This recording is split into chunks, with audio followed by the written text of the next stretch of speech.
श्री शिवाय नमस्तुभ्यम। हर हर महादेव। दोस्तों, आप सभी लोग जानते हैं कि 18 अगस्त 2026 यानी मंगलवार को पड़ रही है श्रावण महीने की षष्ठी तिथि। और दोस्तों, ये वो तिथि है जो श्रावण महीने में पड़ने वाली सबसे बड़ी तिथि है, क्योंकि यह मंगलवार के दिन पड़ रही है और इसका बहुत ही बड़ा और विशेष महत्व होता है। पूज्य गुरु जी ने कहा है, अगर कभी भी मौका लग जाए और श्रावण महीने की षष्ठी तिथि मंगलवार को पड़ जाए तो आप लोगों को 1 दीपक और 11 चावल के दाने वाला उपाय तो अवश्य ही करना चाहिए, और इन दोनों का संयोग बहुत ही कम आता है। और दोस्तों, पूज्य गुरुजी ने अपनी शिव महापुराण की कथा में बताया है, इस दिन आपको 11 चावल दाने वाला उपाय तो अवश्य ही करना चाहिए, क्योंकि ऐसा दिन पूरे साल में सिर्फ एक ही बार आता है। और दोस्तों, आप सभी लोग जानते हो कि श्रावण मंगलवार का अगर सबसे बड़ा कोई उपाय है तो वो 11 चावल के दाने वाला उपाय है। तो दोस्तों, इस मंगलवार के दिन आप लोगों को इस 11 चावल दाने वाले उपाय को जरूर करना है। बहुत सारे लोग होंगे जिन लोगों ने इस उपाय को न किया हो, मतलब पूरा साल निकल गया और उन्होंने किसी भी दिन इस 11 चावल के दाने वाले उपाय को न किया हो। पर दोस्तों, आपके पास एक आखिरी मौका बचा हुआ है, जो कि 18 अगस्त के दिन है। तो इस दिन आप लोगों को इस वाले उपाय को जरूर कर लेना है। भले ही आपने पूरे साल भर इस उपाय को ना किया हो, पर अगर आपने इस श्रावण महीने में पड़ने वाली षष्ठी तिथि के दिन अगर इस वाले उपाय को कर लिया तो आपको इस उपाय को करने का वो फल मिलेगा जिसकी आपने कभी कल्पना भी नहीं करी होगी। इसीलिए आप लोग इस वाले उपाय को एक बार जरूर कर लेना, ताकि आप लोगों के हाथ से यह मौका ना जा सके और आपको इस उपाय को करने का फल मिल सके। दोस्तों, यह उपाय पंडित जी ने अपनी अभी की ही शिव महापुराण की कथा में बताया है, जिस उपाय को आज हम आपको बहुत अच्छे से समझाने वाले हैं। इस वीडियो को देखने के बाद इस उपाय को समझने के लिए आपको कोई और वीडियो को देखने की जरूरत नहीं पड़ेगी। तो चलिए दोस्तों, उपाय को शुरू करते हैं। देखिए, यह इस श्रावण महीने के मंगलवार के दिन यह इतना खास होता है, इतना महत्वपूर्ण होता है। देखा गया है कभी कभी बड़े बड़े पूजा पाठ अनुष्ठान से जो मनोकामना पूर्ण नहीं होते, वो इस श्रावण महीने के षष्ठी के दिन एक छोटे से उपाय करने से ही आपकी मनोकामना पूर्ण हो जाती है। और बहुत सारे लोगों ने इस उपाय को किया भी है और उनको इस उपाय को करने का फल भी जरूर मिला है। अगर आप लोग भी इस उपाय को मंगलवार षष्ठी के दिन करना चाहते हैं तो आप इस उपाय को पहले अच्छे से समझ लेना, सुन लेना, उसके बाद करना। आपको इस उपाय का फल जरूर मिलेगा। और इस उपाय को कर लेने से आपके घर में चाहे किसी भी प्रकार की दुख और समस्या क्यों ना चल रही हो, आपको उसका कारण भी नहीं पता है कि भाई यह समस्या किस कारण से चल रही है, उसका कुछ भी कारण हो सकता है, जैसे पितृदोष हो सकता है या किसी भी तरह का मंगल दोष भी हो सकता है। तो इस दिन आप लोगों को यह वाला उपाय कर लेना है। यह एक ऐसा उपाय है जिस उपाय को अगर किसी विशेष दिन पर किया जाए तो भाई उस विशेष दिन का जो है वह तो हमें मिलता ही मिलता है, पर हमने उस दिन पर इस उपाय को किया है तो हमें उससे भी बड़ा फल मिलता है, और फल बहुत जल्दी मिलता है, क्योंकि आप इस उपाय को बहुत ही बड़े और विशेष दिन पर कर रहे हो।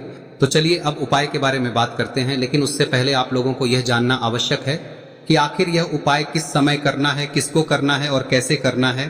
तो चलिए हम आगे आपको वीडियो में एक एक करके बता देते हैं, लेकिन उससे पहले अगर आप लोग हमारे चैनल पर नए हैं तो हमारे चैनल को सब्सक्राइब कर लेना और इस वीडियो को लाइक करके कमेंट बॉक्स में श्री शिवाय नमस्तुभ्यम ओम नमः शिवाय जरूर टाइप कर देना।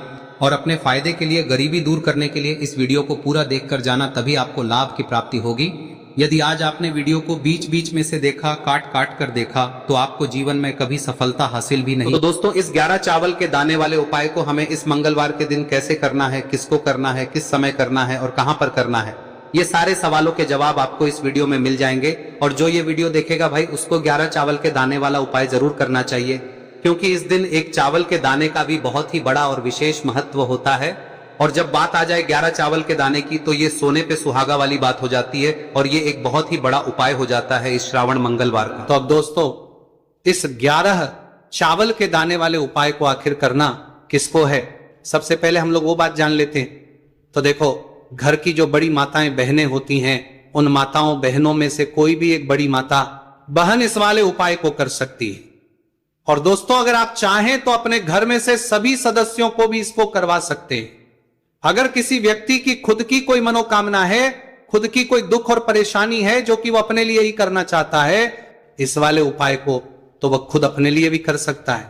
बाकी अगर कोई घर में से ऐसा है जो कि अपने पूरे घर परिवार की सुख और शांति के लिए ये वाला उपाय करना चाहता है, तो भाई वो भी कर सकता है, उसमें भी कोई दिक्कत वाली बात नहीं है।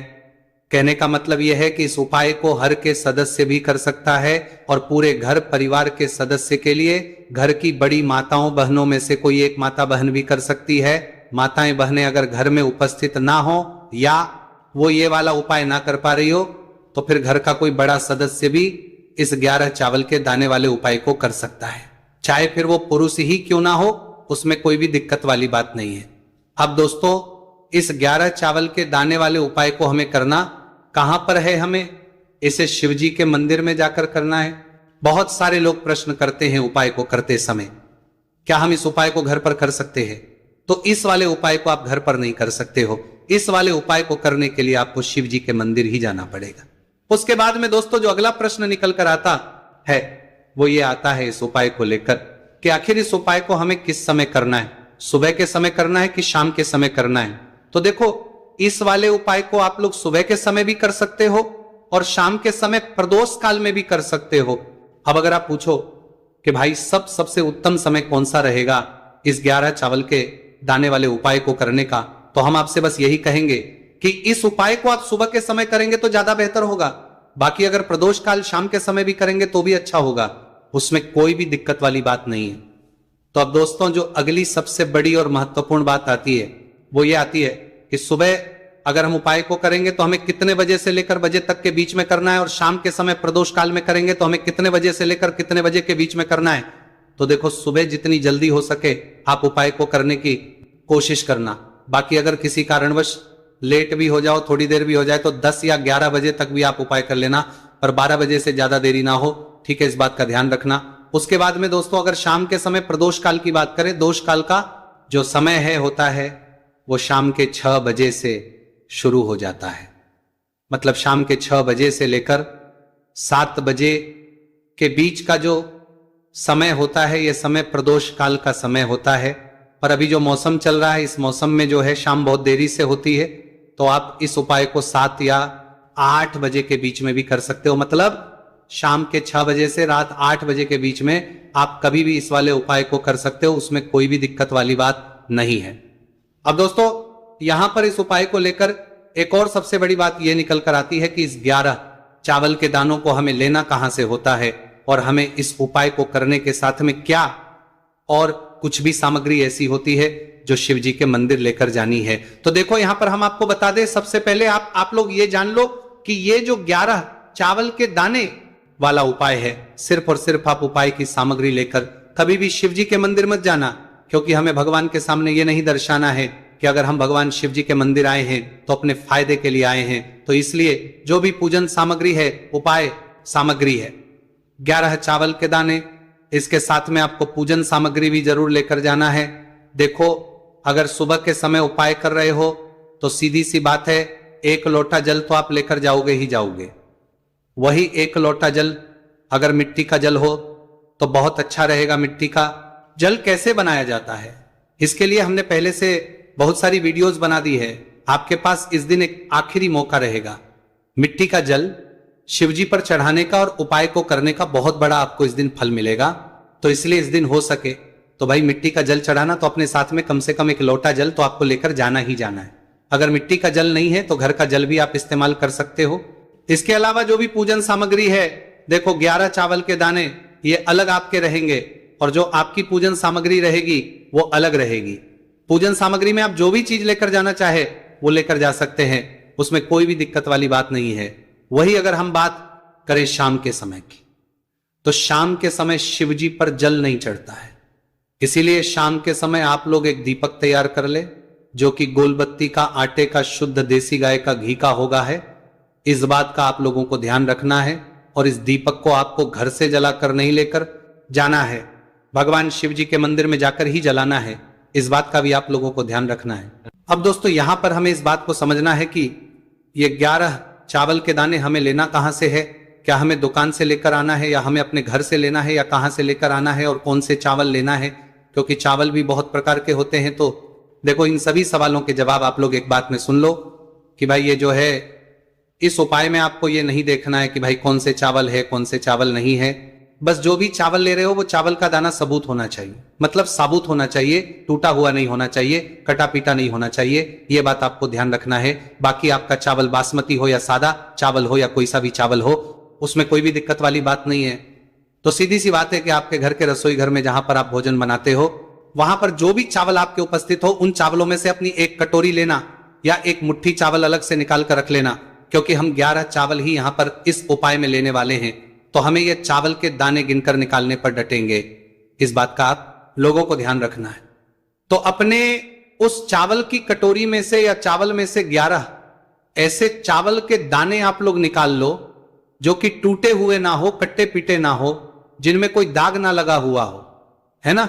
अच्छे साबुत चावल के दाने 11 दाने आप लोग निकाल कर रख लो और इन किसी भी एक कागज की पुड़िया में या किसी एक छोटी सी कटोरी में आप लोग रख लो, ताकि यह सुरक्षित रहे, आपके एक भी चावल का दाना इधर उधर ना हो और आपका उपाय भी पूरा अच्छे से हो जाए।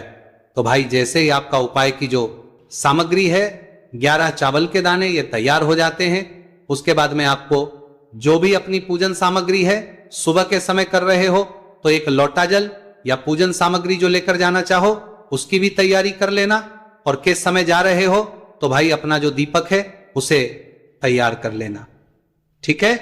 और उपाय को करते समय शुद्धता का विशेष रूप से ध्यान रखना, ठीक है।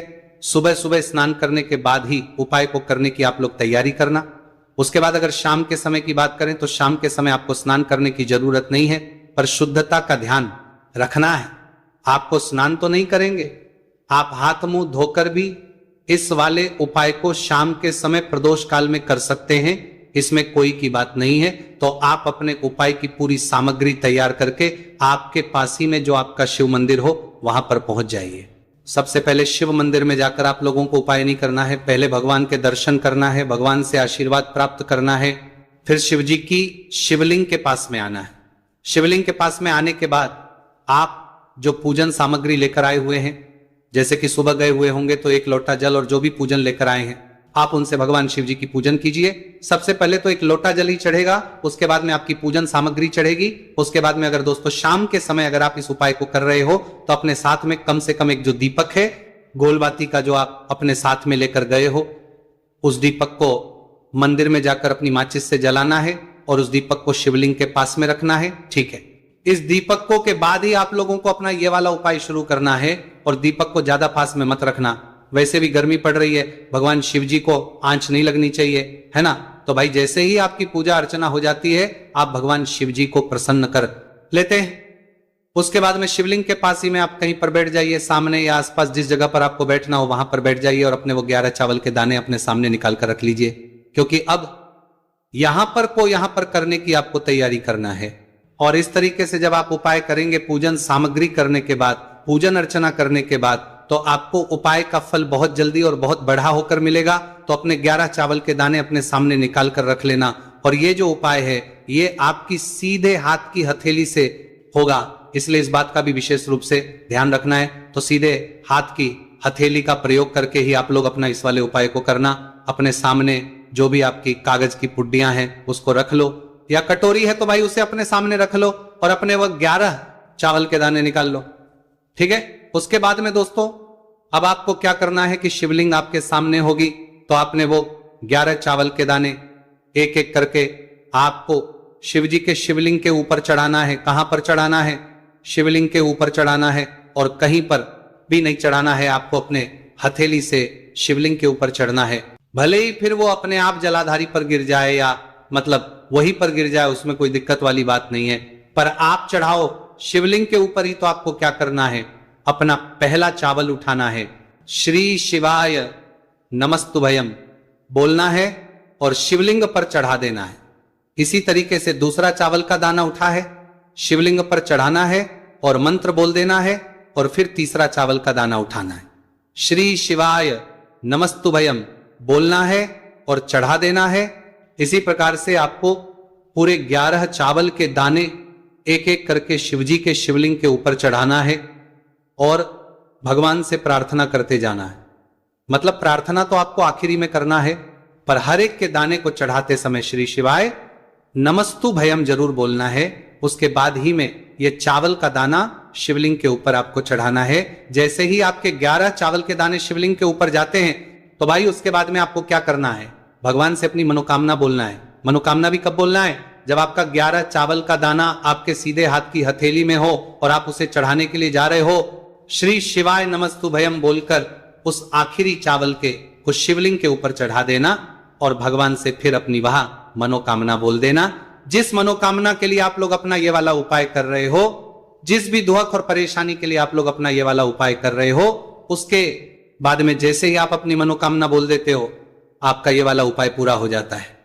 पर दोस्तों उपाय को करने के बाद आप लोगों को 2 मिनट भगवान शिव जी के मंत्र का जाप जरूर करना है और मंत्र का जाप करने के बाद भगवान एक और बार प्रार्थना करना है अपनी मनोकामना के लिए या अपनी जो भी दुख और परेशानी है उसके लिए। इसके बाद में आप लोग भगवान को देखकर भगवान से प्रार्थना करके उनसे आशीर्वाद लेकर वहां से उठ सकते हैं और अपने घर पर जा सकते हैं। बस दोस्तों यहां पर यह वाला उपाय पूरा हो जाता है। इस तरीके से जो भी व्यक्ति छोटी छोटी चीजों का ध्यान रखते हुए इस 11 चावल के दाने वाले उपाय को करेगा, निश्चित सी बात उसे उसकी मनोकामना जल्द ही पूर्ण होगी और जो भी दुख और परेशानी है वो भी बहुत ही जल्दी दूर होंगे। और दोस्तों अगर आपको हमारी ये वीडियो पसंद आई हो तो हमारे इस वीडियो को लाइक और चैनल को सब्सक्राइब जरूर करें। हर हर महादेव, ओम नमः शिवाय। मार्गशीर्ष मास के दिनों में विशेषकर भगवान शिव और माता पार्वती और विष्णु भगवान का पूजन किया जाता है। अब साथ ही साथ पूर्णिमा का दिन भी पड़ गया है, तो ऐसा समझ लीजिए आपके जीवन में धन भी आएगा, सुख भी आएगा, धन बढ़ेगा भी और साथ ही साथ आपके जीवन के सारे संकटों को भगवान शिव जी दूर कर देंगे। तो चलिए सबसे पहले बात कर लेते हैं सबसे पहले उपाय की, जो कि गुरुवार वाले दिन आपको विशेषकर करना है। और इस उपाय को करने से आपकी कोई भी ऐसी इच्छा, कोई भी विश जो अभी तक अधूरी है, पूरी नहीं हो रही है, तो आपकी बड़ी से बड़ी विश और मनोकामना भी पूरी हो जाती है जब आप गुरुवार पूर्णिमा वाले दिन इस पहले उपाय को कर लेते हैं। तो देखिए आप सभी जानते हैं कि श्री हरि विष्णु जो है उन्हें तुलसी दल सबसे प्रिय है। बिना तुलसी माता के श्री हरि विष्णु अधूरे हैं और बिना तुलसी पत्तों के श्री हरि विष्णु का भोग अधूरा है। अब श्री हरि विष्णु को प्रसन्न करके आप अपनी किसी भी मनोकामना को पूरा कर सकते हैं, क्योंकि श्री हरि विष्णु प्रसन्न हो गए तो आपकी कोई भी विश और इच्छा मनोकामना अधूरी नहीं रहेंगी। तो आपको तुलसी के 5 पत्ते लेने हैं। अब ये 5 तुलसी के पत्ते जो आपने लिए हैं, ये 5 तुलसी के पत्ते आपको श्री हरि विष्णु को अर्पित करने हैं। अपने घर के मंदिर में ही ठीक है, ऐसा आपको करना है। आपके घर में श्री हरि विष्णु की कोई मूर्ति है, प्रतिमा है, वहां पर यह 5 तुलसी के पत्ते आप रखें और साथ ही साथ एक देसी घी का दीपक गोल बाती का आपको लगाना है और ओम नमो भगवते वासुदेवाय नमः इस मंत्र का आपको 11 बार जप करना है। देखो मंत्र कौन सा है, ओम नमो भगवते वासुदेवाय नमः, और फिर श्री हरि विष्णु से अपनी विश, अपनी इच्छा, अपनी मनोकामना कह देना और फिर देखना आपकी विश और इच्छा, जो भी आपकी मनोकामना है, जो भी अपने जीवन में आपको चाहिए। अगर निर्धनता बहुत है, आप अपने घर से गरीबी को दूर करना चाहते हैं, या फिर धन आपका बढ़ता नहीं है, आप चाहते हैं कि आपका धन बढ़े, या फिर आपके घर में फिजूल खर्ची बहुत होती है, पैसा आपके पास नहीं रुकता है, आप चाहते हैं कि पैसा आपके पास रुके, या फिर घर में कोई व्यक्ति ऐसा है जो बहुत बीमार रहता है, या फिर किसी का विवाह नहीं हो पा रहा है, तो जो भी आपकी इच्छा है, जो भी आपके विश है, बस एक बार श्री हरि विष्णु से कह दे। दिन है, साथ ही 7 साल का सबसे बड़ा दिन है। यह दिन इतना उत्तम है कि जो आप श्री हरि विष्णु से मांग लेंगे, जो उनसे कह देंगे, वह आपकी विश, आपकी मनोकामना को बहुत जल्दी पूरा कर देंगे। तो यह पहला उपाय है। चलिए बात करते हैं दूसरे उपाय की। देखो, यदि आपके जीवन में आर्थिक संकट बहुत अधिक हो रहे हैं, धन की समस्या लगातार जीवन में बनी हुई है, एक एक रुपयों को प्राप्त करने के लिए आपको बहुत अधिक मेहनत कर रहे हैं, तो आज रात्रि में सोने से पहले आपको हो यह चमत्कारी दीपक का उपाय अवश्य करना है। या फिर यदि आपका जो व्यापार है